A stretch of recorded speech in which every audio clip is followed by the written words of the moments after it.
말씀을 볼게요. 사도행전 18장이고요. 18장 18절에서 28절. 이번 주에 가장 많이 생각한 게 뭐예요? 성령이요. 아우. 근데 이거 진짜 민혁이가 계속 묵상을 했어. 성령님. 생각이 없어가지고 히라우스래. 오. 맞아. 언니가 히로스 오는 것만 기다리고 있는데. 와. 진짜 놀라운 일이야. 히라우스만 생각해. 히라우스 오는 게 너무 기대가 됩니다. 참 신기해요. 하나님이 이끄는 방식들이. 너무 정답들이 나왔는데 이런 예상을 하지 못했는데. 리아만 뭐 생각했어요? 저요 되게 스트레스 많이 받았어요. 그랬구나. 근데 이거 이렇게 썼거든 대본에. 이번 주에 가장 많이 생각난 게 뭐예요?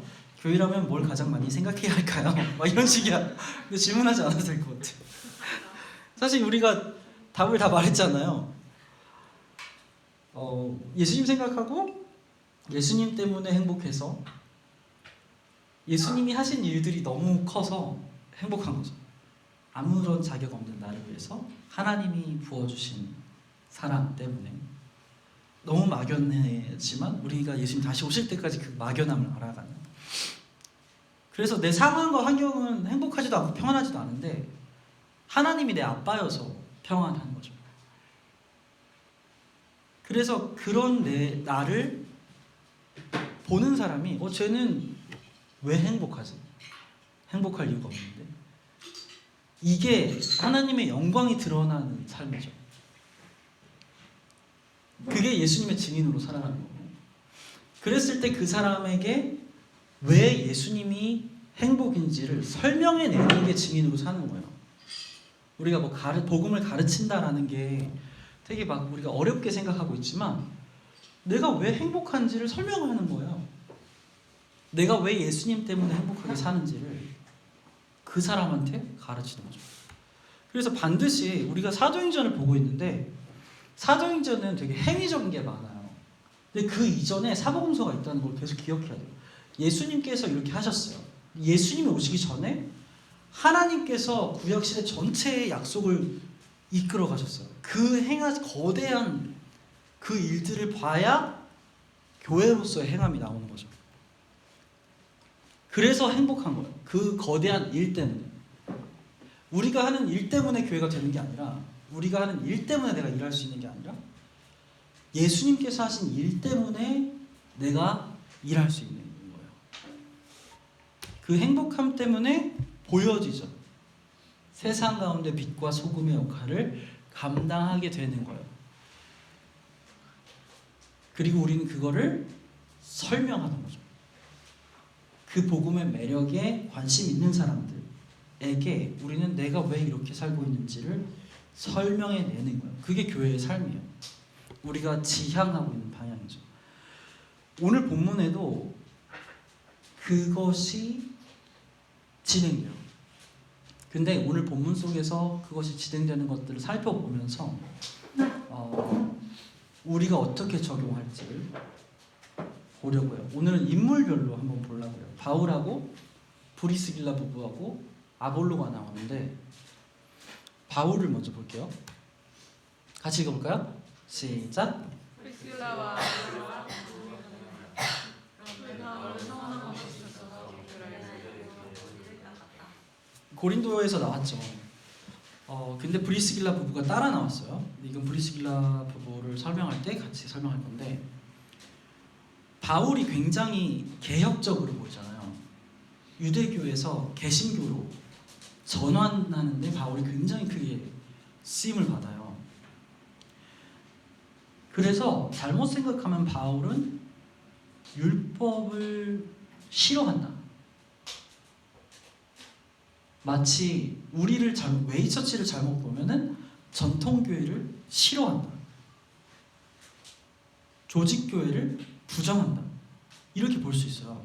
근데 그게 아니었다는 거예요. 성경에서 말하는 것은 뭘 촬영을 하지? 아니요. 뭐 신기한 거 있나 해서. 계속 다 찍어도 돼요. 불편해서 그런 거 아니에요. 내가 미안해 설교 중에. 바울이 서원을 했어요. 근데 이 서원은 굉장히 구약적 개념이에요. 여기서 머리 감는 것이 서원하고 연결되면 우리가 생각나는 인물이 있어요. 구약의 인물. 뭘까요? 오 맞아요. 되게 자주 하시네요. 네? 네. 나실인 서원이 그거예요. 머리털이 하나님의 생명이고 하나님의 능력이라는 상징을 가지고 있어서 하나님한테 나를 드리기로 한 날까지 그 머리털을 건드리지 않는 거예요. 그게 구약에서 했던 서원이거든요. 하나님이 약속하신 것들을 다 이룰 때까지 나는 그 머리털을 건드리지 않는 것이 구약에서 말하는 나실 서원이었는데 바울은 이 원리를 가져와서 신약에 맞게 자기 환경에 맞게 적용했어요. 고린도에서 너 고린도로 들어가라. 내가 너 해야지 못하게 할게. 이거 하나님이 약속해 주셨잖아요. 근데 그거를 지켜주신 것에 대한 감사의 표현으로 이 서원을 한 거예요. 머리털 잘라서 예루살렘에 보냈을 거예요. 아마. 그때 나실인 서원 한 것처럼. 그래서 우리가 갈 때 기존에 해왔던 것들을 완전히 무시하고 우리는 새롭다? 이건 굉장히 잘못 가고 있는 거예요. 기존에 해왔던 것의 원리를 파악해서 역사 속에서 그 원리로 됐는지를 평가할 수 있어야 새로운 것이 나올 수 있어요. 새로운 것도 아니죠. 성경적인 게 나올 수 있어요. 그래서 만약에 원리를 이해하고 정죄만 한다. 난 좀 알았으니까 정죄만 해. 그러면 이거는 뭣도 안 돼요. 오히려 더 퇴보하게 될 거예요. 우리가 뭔가를 추진하고 하나님 나라의 일을 하는 거에 있어서는 원리를 이해하고 왜 그런 현상이 일어났는지에 대한 역사를 평가할 수 있어야 돼요. 그래야 우리가 할 것이 나와요. 근데 이거는 사람에게도 마찬가지예요.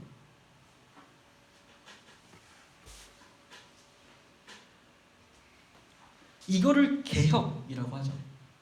그래서 개혁이라고 하면 우리는 되게 부정적이고 힘으로 누르는 것 같은 건강하지 않은 생각을 가지고 있지만 예수님이 개혁가예요. 바울도 개혁가예요. 그렇지만 거기에는 폭력이나 힘으로 누르거나 무시하거나가 아니라 성경에서 말하는 것이 무엇인지 정확하게 파악해서 역사를 평가하고 지금 해야 될 것을 실행했던 거죠. 이게 우리한테 꼭 필요해요. 읽어볼게요. 시작. 그는 바울에게 좀 더 오래 머물러 달라고 청하였으나 바울은 거절하고 하나님의 뜻이면 내가 다시 돌아오겠습니다 하고 절대 이상한 뒤에 배를 타고 에베소로 떠났다. 에베소 회당에서 유대인들을 가르쳤어요. 바울이. 근데 바울이 어디 가나 이렇게 했죠. 이 일을 좋아했어요. 그리고 이 일에 열정이 있었어요. 우리가 열정 있는 일을 한번 생각해 보면 좋을 것 같아요. 근데 우리가 이렇게 달려갈 때 쉽게 저지를 수 있는 실수가 있어요. 뭐냐면은 그 일 자체가 우리 목적이 되는 거예요.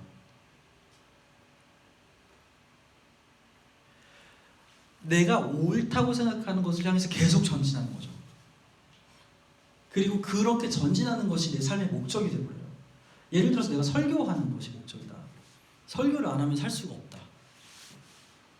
그래서 사람들은 다 뒤처지고 하나님의 성품이 드러나는 걸 다 제껴놓고 난 설교 집중하게 되는 거죠. 예은이가 내 설교할 때 방해하면 막 상처 주고 막 자녀들도 다 이렇게 밀어버리고 그렇게 할 수 있을 거예요. 마찬가지로 다른 여러 가지에도 적용이 될 거예요. 근데 중요한 건 뭐냐면 바울은 하나님의 뜻을 여쭈면서 갔다라는 거예요. 내 열정이 앞서지 않았다는 거예요. 내가 옳다고 생각하는 일이 앞서지 않았다는 거예요. 왜냐하면 에베소가 이렇게 간지가 나요. 간지 안 나나요? 멋있어요.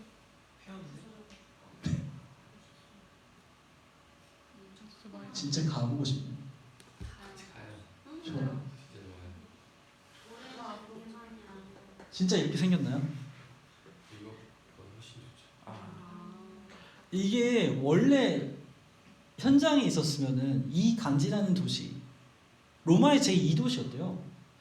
이런 화려한 도시에 유대인들이 있었다면은 그 유대인들은 좀 강남 피플, 뭐 뉴요커처럼 그런 이미지였을 거란 말이에요. 근데 그런 사람들이 바울의 가르침에 매료돼서 바울 좀 남아주세요 라고 했으면 사역자 입장에서는 굉장히 신나는 일이에요, 사실.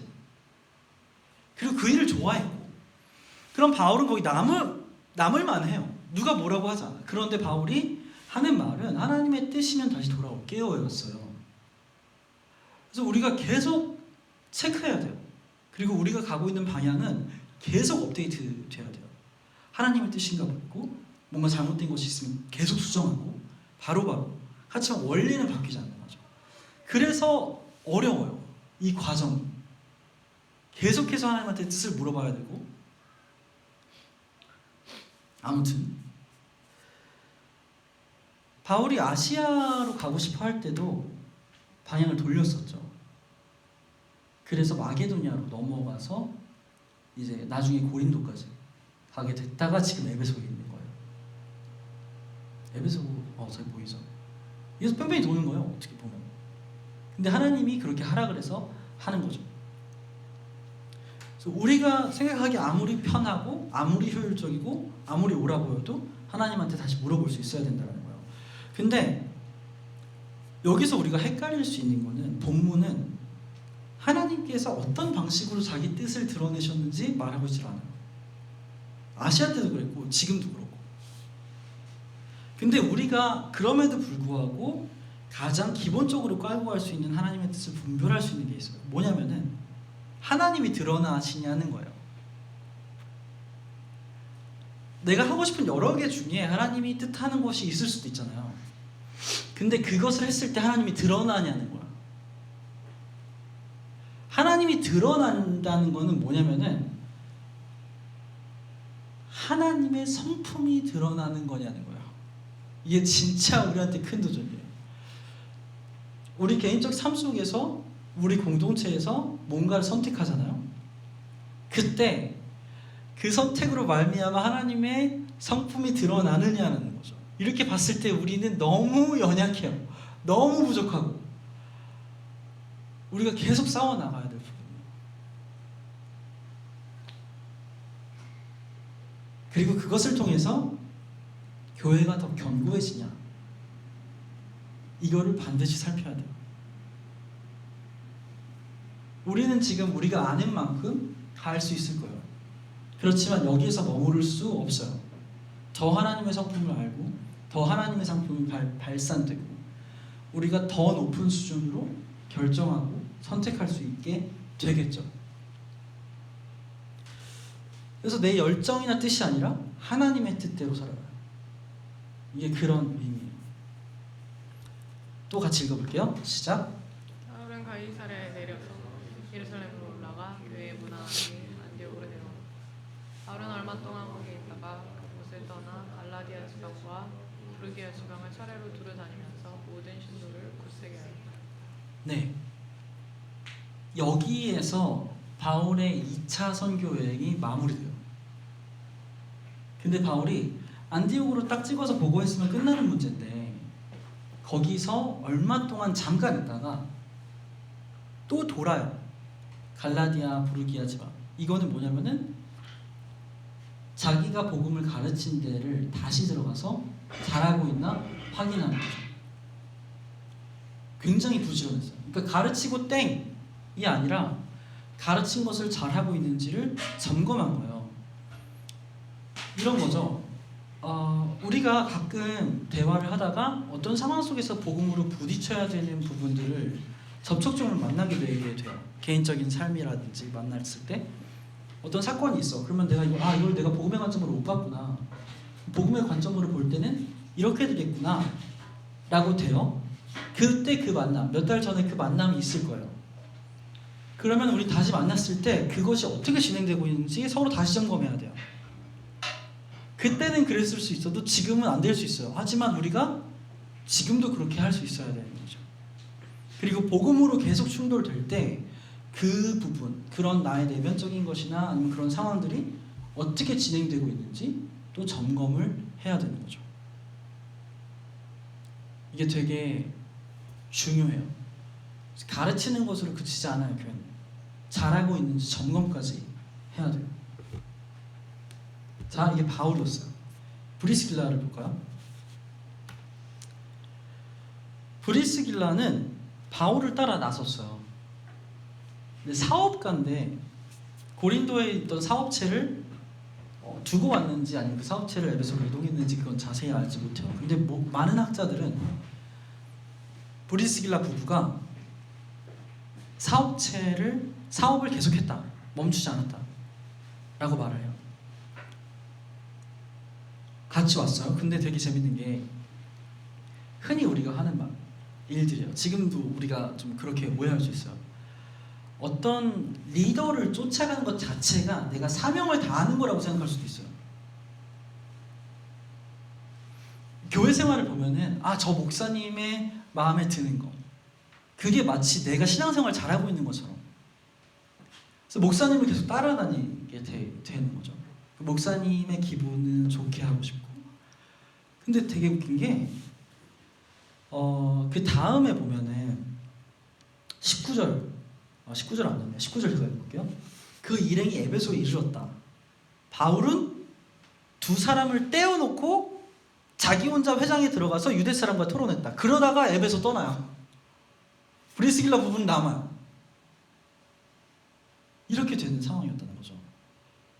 만약에 그 리더를 따라가는 것 자체가 그 의존성을 가지는 것 자체가 사명이라고 생각했다면 바울이 떠났을 때 완전 낙동강 오리알 되는 거예요.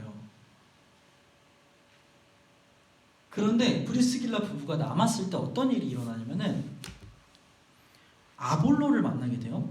근데 아볼로를 만났을 때 바울이 해야 될 역할을 브리스길라 부부가 하게 돼요. 25절 그는 이미 주의 도를 배워서 알고 있었고 정확하게 가르쳤어요. 근데 요한의 세례밖에 알지 못했어요. 아볼로의 가르침을 들었는데 좋아. 근데 부족한 부분을 캐치해낼 수 있었던 거예요. 왜냐면 바울한테 배웠으니까. 그래서 아볼로를 따로 불러다가 요한의 세례보다 더 중요한 거, 지금 예수님께서 하신 것들을 나누게 돼요. 그러니까 우리가 언제든지 흩어질 수 있어요. 그건 하나님이 하시는 거죠. 우리는 모여있고 싶어하고 우리는 더 우리를 확장하고 싶어 할 테지만 하나님은 그러지 않으실 수도 있어요. 그때 우리가 같이 있을 때 하나님이 알려주신 것들을 가르칠 수 있어야 된다는 거예요. 적어도 내가 이해한 만큼, 적어도 내가 살아내는 만큼. 우리가 사도행전을 하고 있기 때문에 내가 이렇게 살고 있는데 내가 왜 이렇게 살고 있는지를 설명할 수 있어야겠죠. 체계적으로 1번, 2번, 3번 이렇게 가르치라는 말은 아니에요. 그렇게 가르칠 수 있으면 좋겠죠. 하지만 설명할 수 있어야 돼요. 우리 교회가 왜 이렇게 가는지, 내가 왜 계속 합당한 자를 찾아야만 하는지, 이런 부분들.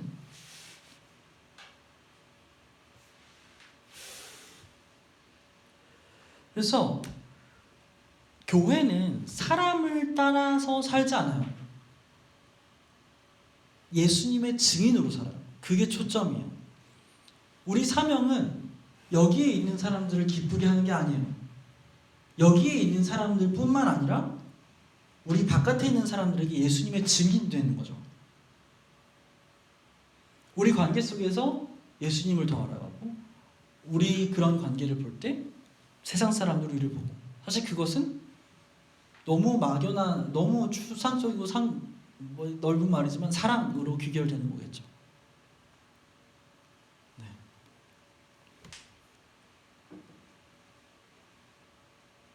그래서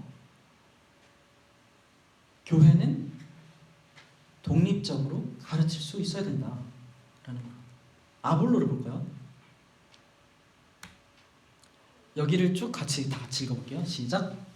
네, 알렉산드리아 태생으로 아볼로라는 유대 사람이 에베소에 왔다.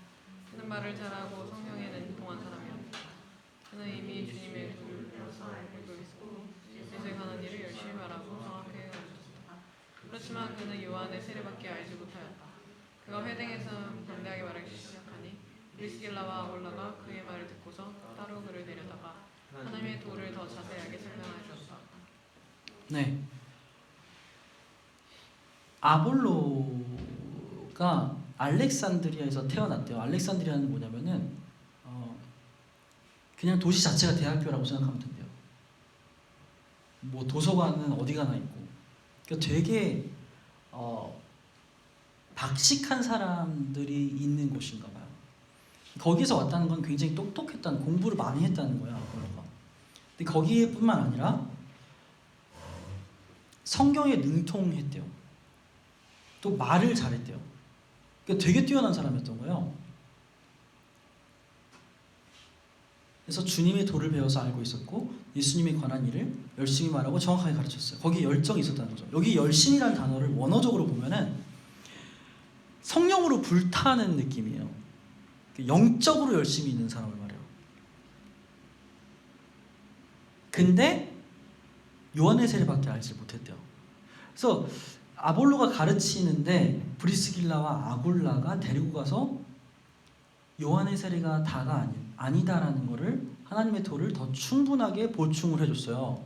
근데 이 가르침을 들을 수 있었다는 거는 아볼로가 겸손했다라는 거예요.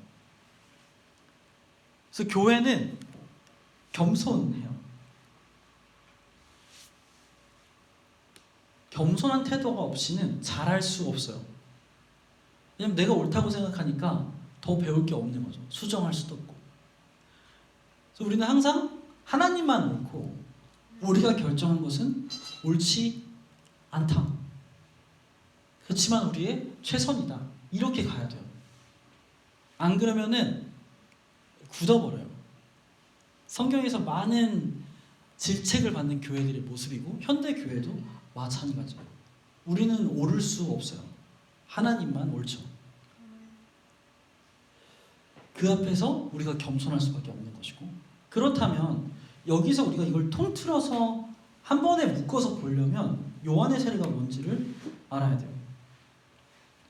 누가가 요한의 세례를 다 한 번 언급을 했어요. 어디에 언급했는지 기억나요?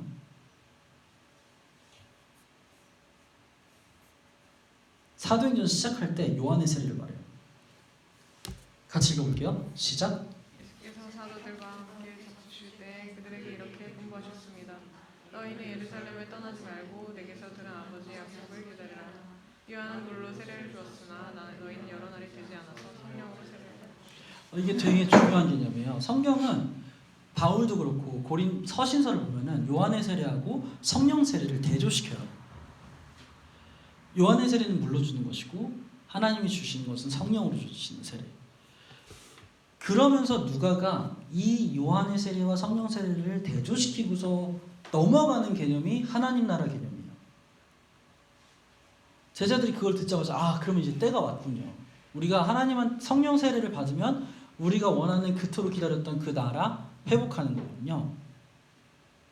그랬을 때 그것은 너네 아버지께서 알아서 하실 일이고 너네는 증인되는 거야. 성령 받으면 예수님의 증인되는 거야. 그거를 강조하게 돼요. 그러면은 이 말은 뭐냐면은 사도행전 이 시점, 여기 본문의 시점 이전에 행했던 모든 일들 있잖아.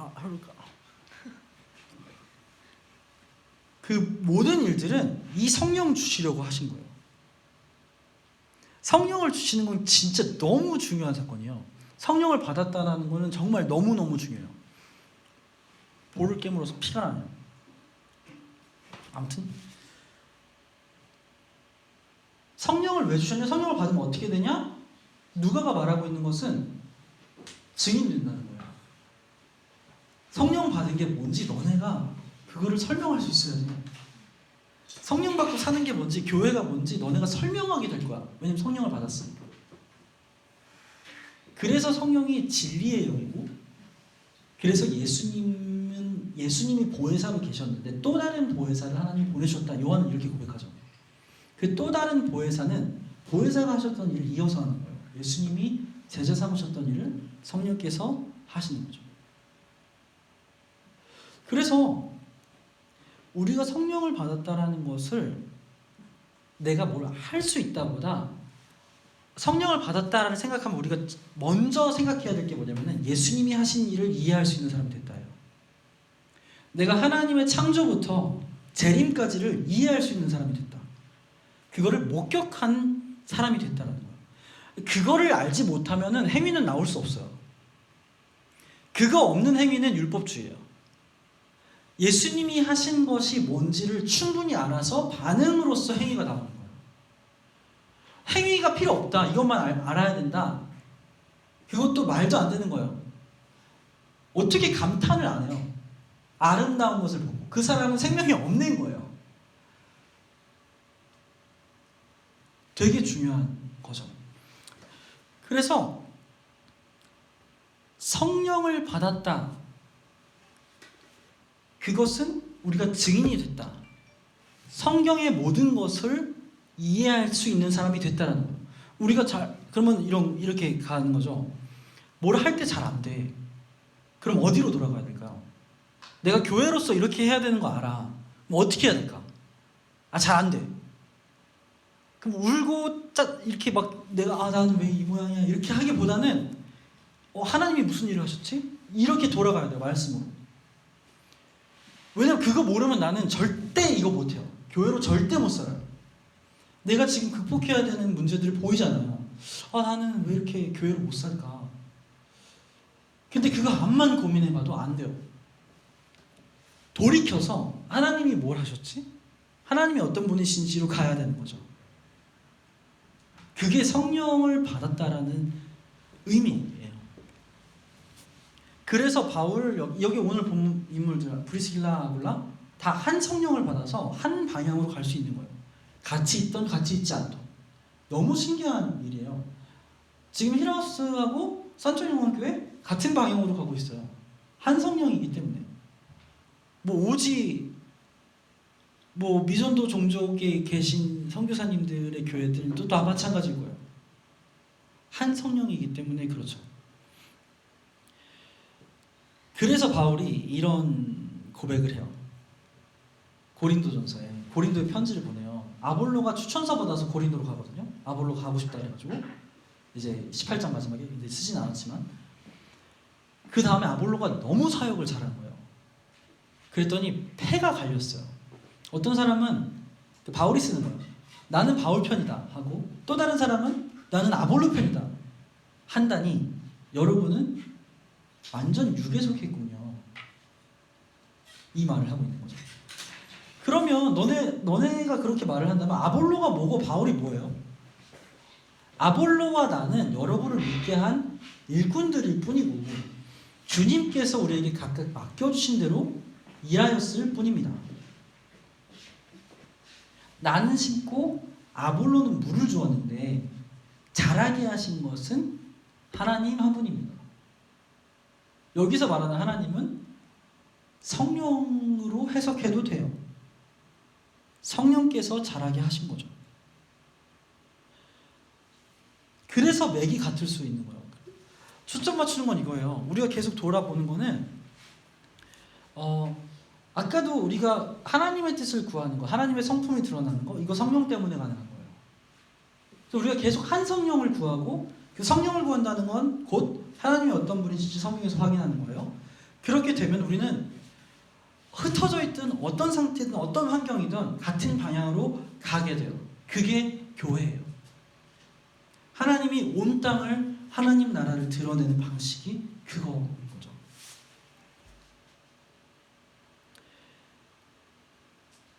그래서 우리가 이번 주에 해볼 실천적인 건 뭐냐면은 성령을 받은 사람으로서 우리가 처한 환경 속에서 예수 그리스도가 증거되는 선택을 하는 거예요. 이건 정말 굉장히 큰 도전이에요. 내가 어떤 것에 부딪혔어. 그리고 내 육적인 마음에서는 계속 여기서 괴로워할 수밖에 없어. 그러면은 생각해야 되고 돌아가야 될 것은 여기서 예수 그리스도가 증거되는 선택은 뭘까라는 고민이 들어가야 돼요.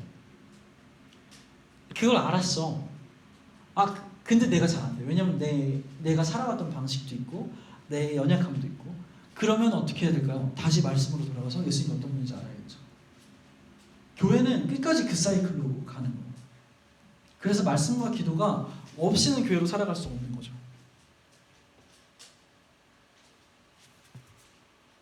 같이 기도할까요?